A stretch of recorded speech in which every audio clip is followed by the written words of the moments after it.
Mr. Moss goes to Washington? The state senator looking to land the soon-to-be-open 11th congressional seat. News team, assemble! Local 4's newest reporters gathering for a little Meet the Team discussion. Today is Sunday, July 6th, and this is Flashpoint. Happy Sunday, everybody. I'm Jason Colthorpe. Hope you enjoyed a fun and safe 4th of July. A couple of news and notes to catch you up on, starting with the U.S. Senate race. If fundraising is any indicator, Democrat Mallory McMorrow is proving a worthy adversary. The Detroit News reporting this week, McMorrow raised more than $2.1 million in the last fundraising quarter. She's up against fellow Dems Abdul El Sayed, Haley Stevens, and Joe Tate. Mike Rogers is the Republican in the race to replace Gary Peters. In the Attorney General's race, next year, Oakland County Prosecutor Karen McDonald is running against fellow Democrats, Washtenaw County Prosecutor Ellie Savitt and Mark Totten. Kevin Kajewski is currently the lone Republican in that race. And in the 7th congressional seat, which is held by Republican Tom Barrett, another Democrat has joined. Matt Mazdum has entered that race. Bridget Brink, Alexandra Preditis, and Mohammed Rice are the other Dems in the race. The aforementioned Haley Stevens is the current Congresswoman in the 11th, but that's going to change next year. In the left-leaning district, there is currently only one declared candidate, Democrat State Senator Jeremy Moss. Let's talk to him about it right now on Flashpoint.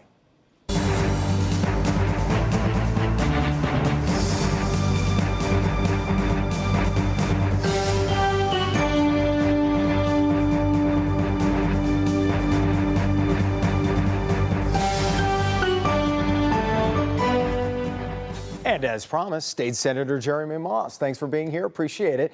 Let me first ask you to just give me the quick pitch on why you want to run for Congress. Yeah, I'm state senator for Oakland County now. In my 2 terms in the state Senate, I've represented half of this congressional district. And I hear from my constituents all of the time about their alarm and their anguish about our economy and our democracy, about our economy facing rising costs, lack of security in their retirement. And it's just absolute chaos from the Trump administration. On our democracy, we have a president who has flouted the rule of law, and Congress has rubber stamped some of his most authoritarian measures. I think that there's a better way. I'm not a status quo kind of candidate. I was the youngest councilman in Southfield, literally serving with 80-year-olds and 90-year-olds to push our economy forward and grow our local community. I'm not a status quo candidate or a status quo legislator in the Michigan legislature, where I've taken on transparency and ethics issues. I chair the Elections and Ethics Committee. And so I think Congress needs some disruption. And so I'm excited to run for Congress and take on the fight there. You've opened a lot of doors for questions with that answer, but let me just start with the basics. What do you think is the most important issue for Michigan right now? Oh, it's definitely rising costs. Yeah. People are feeling it. People are feeling it at home with rising grocery costs. People are feeling it with the instability of our economy due to unpredictable tariff policies. What we've done in the Michigan legislature as President Pro Tem of the Senate, in our majority, we've returned $1 billion to our taxpayers in terms of repealing the pension tax on seniors, in terms of boosting the earned income tax credit, which is a tax credit for working families who still can't make ends meet. I think that is the better way to invest in our economy from the middle out. The most articulate and thought out policy over the last few weeks from the Trump administration has been tax breaks for billionaires, has been kicking people off of their health care and food assistance, and then insisting that everybody call Donald Trump daddy. I think that we have to have an alternative vision that actually takes care of the real needs facing Michiganders. Well, let's talk about the president a little bit. If you win this seat, you'll obviously have to work some bipartisanship, and not just across the aisle. We look at what Governor Gretchen Whitmer did when she went to the White and got a lot of blowback from her own party to meet with the president, to work with him, and it led to some payback with what we saw with Selfridge. How do you see yourself legislating that way? I mean, you could have this president attacking you one day, and then the next day you might try and find yourself working with him. Can you do that? And can you also work across the aisle in Washington? Yeah, I've demonstrated that in the state legislature. I'm one of the more effective members of the legislature. Even when I served as a Democrat in the minority, was able to sign important bills into law dealing with housing and economic development. And as a Democrat in the majority, had among the most bills signed into law when we were in our trifecta here. So, can you do it? Can you envision doing it with Trump? I'm White House. I'm willing to work with willing partners. The problem is that his whole mode of governing is obstruction and insults. And so if he's willing to be a willing partner to help Oakland County and Michigan, so am I. But we've seen chaos be the tool that he uses. And I don't think that there's really ways to build good partnerships from there. Talk to me about the Democratic Party. It feels like the party itself is in kind of an unusual spot. Not quite sure what the identity is there. We've heard Alyssa Slotkin talk about just we have to be a team. We're anything but attacking each other. And while other members of the party want to take it further left, go hardcore left, even bouncing already Democratic sitting members of Congress for further liberal members. Where do you see the Democratic Party, and what would you like to see it do? Yeah, I don't think it's about left or center. I think it's about action or inaction. I've been saying all along, we can no longer be the party that shows up to the knife fight with a pie chart. People want people who are in office to be bold, to stand tall, to fight back. I've demonstrated that in my time in the legislature and have been a standout member, taking on Republican extremism in the state house, plan to do the same in Congress. And people want to know that their elected officials are fighting for them. And so I think we need a Democratic Party with a little bit more backbone and a little bit more fight within us. Michigan right now failing at education. A lot of numbers pointing to the education system isn't pulling its weight for kids. Unemployment has been second highest in the nation for 13 straight months now. Manufacturing jobs have left 27,000 over the last 6 years. What can you do in Washington that you weren't able to do at the state level? Well, a lot of it has to do with where we've been and where we're going. I served 8 years under a Republican-controlled legislature that stacked the deck in favor of those at the top and really crushed the middle class. We've spent only 2 years in a Democratic-controlled legislature trying to dig out from that. Again, we've made serious investments, and I think those statistics are going to catch up to what Democrats have done to grow from the middle out. But we've implemented really effective programs here in the state of Michigan that I was a part of. From early childhood, like the Great Start Readiness Program, putting more slots for pre-K, which obviously sets people and students on the path to educational success, to postgraduate opportunities like Michigan Reconnect, which has allowed those who've been displaced in our economy to go back to community college for free to get retrained in emerging fields. Those are the types of programs that we've created in Michigan that I think will be national models that I can take with me to Congress. What would you do if you found yourself in the situation we see this week as we tape this on Thursday morning? We're watching Democrats basically put up a protest almost to this budget bill, which looks like it's going to pass. If you were a member of this Congress and you're outnumbered, what would you do to maybe make your voice heard, or maybe sway members of the Republican Party to say, hey, you disagree with certain parts of this, see it my way? One thing that I think that the Democrats have been doing right now that has been effective, that I would like to be a part of in the next Congress, is telling people's stories. They have spent hours on the House floor telling people's stories from their districts about the impact of what happens when people get kicked off of their health care, get kicked off of Medicaid. And it's all about making sure that people's voices are heard and understanding that elections have consequences. It is going to be troublesome for Donald Trump and congressional Republicans when they push forward the most extreme and unpopular and, quite frankly, dangerous policies, and then want to go back to voters to be rewarded at the ballot box. These proposals are unpopular. This one big, beautiful bill is one of the most unpopular pieces of legislation in recent memory, and they're not going to be rewarded by voters who are going to be struggling as a result of it. And as that gets hashed out in Washington, of course, at the state level, just missed a huge deadline of July 1st, trying to hammer out the state budget. And we know that schools are kind of in the dark now because they don't have their education budget. Where do you see the budget process standing right now? Are we anywhere near hitting the finish line? I hope we can make progress. Again, it's really shameful that this obstruction from Washington has now bled into the state. I've been a part of a Democratic majority. I've also been a part when I was in the minority where we were able to get the budget on time to give predictabilities to our students and their teachers and their parents about what's going to happen with the school budget. We do not have willing partners right now in the Michigan House of Representatives, which is under Republican control. Chaos is the tool that they're using to govern. It's going to hurt people. We need to come back, restore our institutions, and give people predictability and trust that their government's going to work for them. What do you see as, you don't necessarily have to place blame, although I hear you say the House of Representatives right now. Is this a situation where Matt Hall isn't as easy to work with as previous speakers of the House? I think Matt Hall would tell you he isn't as easy to work with as previous speakers of the House. I think we should govern by rolling up our sleeves and getting things done and listening to our constituents. He holds a press conference every week that's just kind of this long screed of a stream of consciousness. People are expecting people to deliver real results. I've been doing that in the legislature. I think that's the way that works best for our constituents back home. That's exactly why I'm running for Congress. We'll see if it pays off, and we certainly wish you the best of luck with the campaign. Thank you. Hope to talk to you again soon. We'll keep you posted. Jeremy Moss for us this morning. More Flashpoint coming up after this.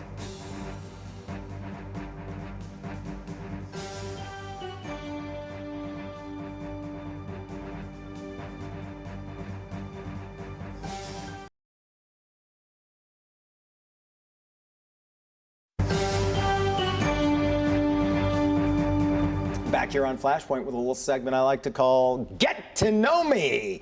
Joining me now are newest reporters here at Local 4, Lauren Kostick, J. Scott Smith, and Noel Friel. Gang, good to have you here. Thank you for having us. Good to be here. Yeah, the Flashpoint audience is like, I've seen these guys everywhere so far. You've been covering all sorts of different stories. And I know Lauren and Jay, native Detroiters, based Shelby Township for you, Lauren. Shelby Township, yes. What was when you learned that you get this job and you've been around the country in different jobs, what were you most excited about? I will say this is a dream. My parents watching me and being recognized by like my high school principal, my old math teacher from Eisenhower High School. So that's been really cool. But just being in your hometown, I think that's so special, and there's nothing like it. Yeah. Jay, is it like that for you too? It's been like that probably times 100. I grew up in Rosedale Park, so I'm from Schoolcraft and Artesian. Anybody that part of Detroit, northwest side of Detroit, just all about that. My mother taught in DPS for nearly 40 years. My dad was a cop for 33 here in the city. I've got Detroit just like coursing through my veins. There's a picture buried somewhere in my parents' house my first day of school of me standing there holding a Big Bird lunchbox while wearing a little Detroit Tiger hat and one of the little Sparky Anderson Detroit Tiger, I'm showing my age saying Sparky Anderson, but it's like Sparky Anderson Detroit Tiger jackets there. Detroit's always been here. So for me to be able to do this and to be on this station that I grew up watching, that I'm a Morton, Carmen, and Bernie and Chuck guy. If they had one of those shirts that has Mort, Carmen, Bernie, Chuck, that would be me growing up here in Detroit. I decided you need to lead this conversation, not me. No, you're the true Detroiter. Hey man, it's like being here is like it's been a big dream for me as just to walk around here. I'm still kind of in awe that I'm able to do this. I was a lot like that too when I first started here, but that's a great story. I love that. And Noel, we're going to count you as like an honorary Michiganer because you're right on the border, Big Ten country, Exactly. IU grad, which is famous alumni Jane Pauley, right? Mm-hmm. But yes, the IU School of Journalism. Yes. So if you don't know where Chesterton, Indiana is, essentially it's in Northwest Indiana near Gary. People know where Gary is, or Michigan City. It's really close to the border with Michigan. So I grew up going to Michigan, and obviously it's always been very close to my heart too. Also, my significant other is from Grosse Pointe Park. So we've been coming here for years to visit his family and get to know all of his friends and family from the area, which has been fantastic. You know, as long as you're not from Ohio, you're welcome. Exactly. You get open arms. Exactly. Tell me about the stories you've covered so far. I mean, lately it seems like, and it comes with the job of working in Detroit, you're going to get a lot of hard news, but what have you looked forward to covering so far, and what are some of the favorite ones, I guess, you've covered in your career so far? Yeah, as far as favorites, it's hard to pick a favorite from what I've done so far, but I can definitely tell you what has impacted me the most since I've been here, which was definitely the church shooting that happened in Wayne the other weekend. I mean, you don't think that within starting a new job in the first few weeks that you're going to be called in to cover what we later learned was a mass shooting attempt. And for me, I was at church that day. I was leaving church when I got called in. And I'm sure so many people had the exact same reaction learning what had happened at a church. You think that could have been me. That could have been anybody. That could have happened in any community. Unfortunately, that's a reality of today. And I think that we did a fantastic job covering it. I mean, Shantae got out there early. She was talking to people who were there. I was there covering it for the rest of the night. And then Lauren, you ended up talking to a security guard that was there. And it was just so moving. I can't imagine how frightening that must have been for the people that were in the church that day. But that's just an important reminder of why we do what we do. That's why what we do is so important for situations like that. Because the first thing when that happens in your backyard, you want to turn on the TV and get as much information as you can. And that's why we're here. I know. Rod Maloney told me on my first day, this is the best news town in America. He didn't say exactly why, and I quickly learned the same kind of way, that we cover all sorts of different stories. Jay, you've been covering all sorts of different stories so far. I've been a little bit all over the place. I mean, recently the story with at the Jefferson, the now Jefferson, but the Jeffersonian, for example, where they didn't have heat at the, or not heat, they had plenty of heat. That was the problem. They had no air conditioning at that apartment. And that particular building is always going to be a little bit close to me. My mother lived in that apartment back in the 70s. It's like that thing has been around for 60 years. And to have that place that has that kind of history, 60-year-old building, and the residents are coming to us just in droves saying, hey man, it's like an oven in there, we don't have heat. But there was also the kind of the fear of losing your apartment because they felt there were perceived threats. That's one of a number of just stories that has kind of hit me in the face here. There was the first time I worked an evening here, and there's a barricaded man with a knife in a gas station out in Allen Park. And that's another one where, kind of mentioned, you don't really know what you're going to get here in Detroit. I mean, having grown up here, you kind of know the routine of this.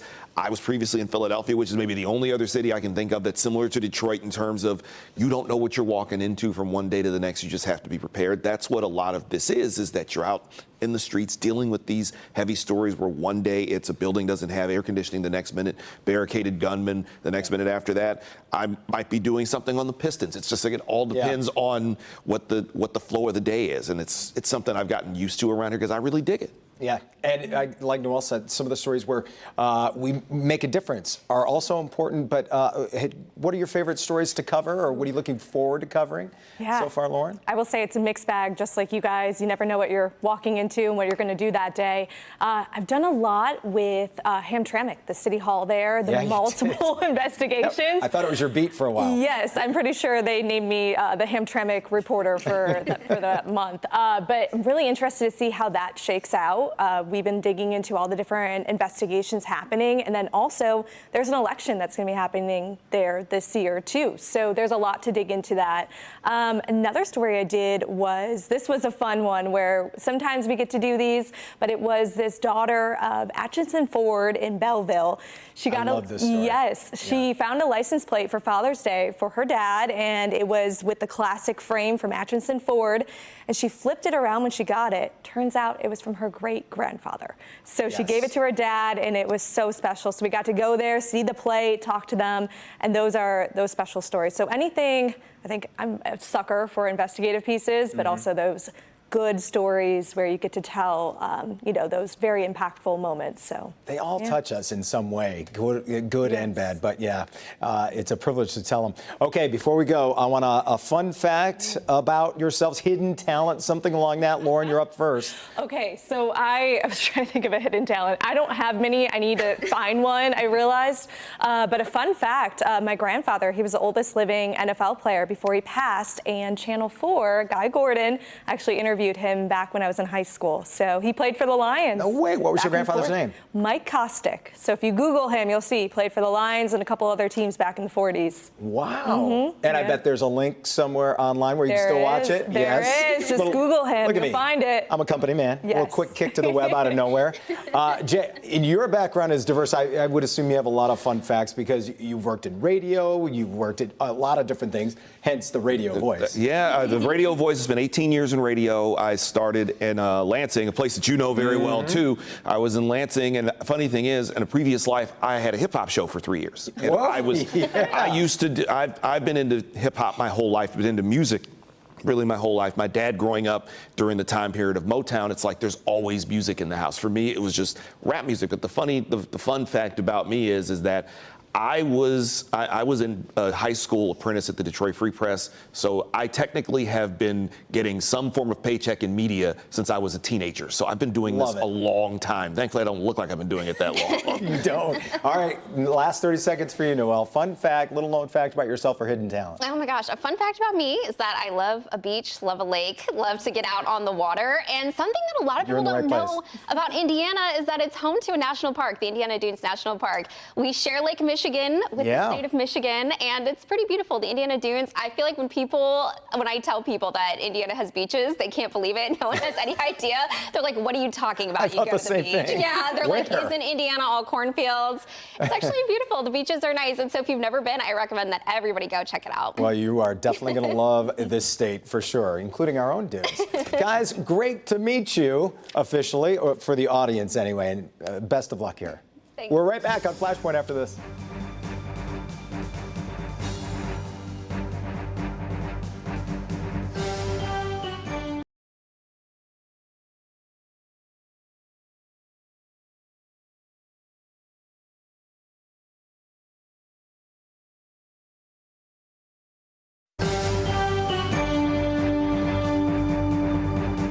All right, 4 things before we get out of here this morning. ESPN reporting this week, Pistons guard Malik Beasley is under federal investigation for gambling activities. Here are the 4 wildest things we've learned about this situation. Number 1, his debts. Robert Snell of the Detroit News did a deep dive into the federal documents on this and found Beasley has been sued twice by the owners of the Stott here in Detroit for not paying more than $21,000 in rent for his high-rise apartment. Also, in April, on the day of Game 2 of the Pistons series against the Knicks, Beasley was served with a lawsuit by a sports management group accusing him of failing to repay $650,000. Number 2, his legal losses. A celebrity barber in Milwaukee sued him and won for nearly $27,000. $27,000 worth of haircuts. In January, a Minnesota dentist sued him for $34,000, resulting in Beasley's paychecks from the Pistons being garnished. In 2022, Beasley lost a judgment for nearly $6 million to a company that specializes in loaning money to pro athletes. Number 3, his apparent addiction. Raheem Palmer of The Ringer reporting this after the news broke. Quote, had a source who told me Beasley went broke on the plane playing Boo-Ray with other NBA players when he was with Milwaukee. I mean, that's pretty shocking on its face. Number 4, his desperation. Back to the news article, which noted that a year ago, Beasley signed a deal with a firm out of Florida that provides bridge loans to pro athletes, and as collateral, Beasley offered his current and future NBA contracts. Not surprisingly, the Pistons stalled on their interest to re-sign him and appear to be moving on because of this investigation. That's our show for this week. As always, send us your emails at flashpoint@clickondetroit.com. I'm Jason Colthorne. We'll see you later.